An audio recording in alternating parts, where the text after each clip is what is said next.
hello everyone কোনে কোনে আহিছে হনুমান মন্দিৰলৈ মই এবাৰ জনাবচোন লাচিত নগৰ হনুমান মন্দিৰ ইমান ধুনীয়া পৰিৱেশ তাতে মানে মনৰ শান্তি বিচাৰি পোৱাৰ নিচিনা লাগে আজি মই কেনেবাকৈ সময় মিলাই গ'লোঁ তালৈ বহুত দিনৰ পৰা প্লেনিং চলি আছিল মোৰ তাতে কিছুমানে হোম কৰি আছে তাৰে ওচৰৰ মানুহখিনিয়ে চাকি বন্তি জ্বলাইছে বহুত মানুহ আহিছে তাতে ময়ো এগছা চাকি জ্বলাইছোঁ বাৰু নজ্বলোৱা নহয়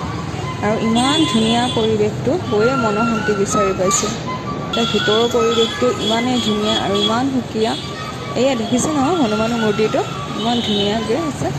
তাতে দেৱ দেৱীসকলৰ আৰু ওপৰতো ইমান ধুনীয়া মন্দিৰটো ওপৰত আপোনাৰ শিৱলিংগ এটা আছে তাতে মানুহে পূজা প্ৰাৰ্থনা কৰি আছে এয়া চাওক মূৰ্তিৰ পৰা দেখিছে নহয় মানুহে তাতে গাখীৰ ঢালি আছে পানী ইয়ালৈ কোনে কোনে আহিছে লাচিত নগৰ হনুমান মন্দিৰ মোক এবাৰ জনাবচোন অৱশ্যে আমাৰ ঘৰৰ ওচৰতে মই কেতিয়াও যোৱা হোৱাই নাই আজি কেনেবাকৈ হ'ল আৰু মানে ফুল প্লেনিঙত আহিছিলোঁ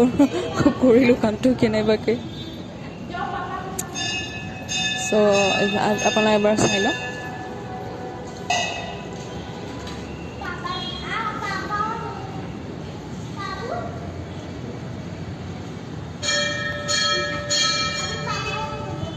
এয়া শিৱৰ ডম্বৰুটো ত্ৰিশূল ডম্বৰু এয়া গণেশ বাবা ওচৰতে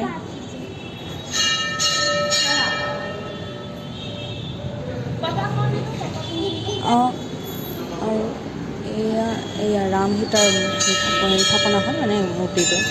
চ' আজি এইখিনিতে ধন্যবাদ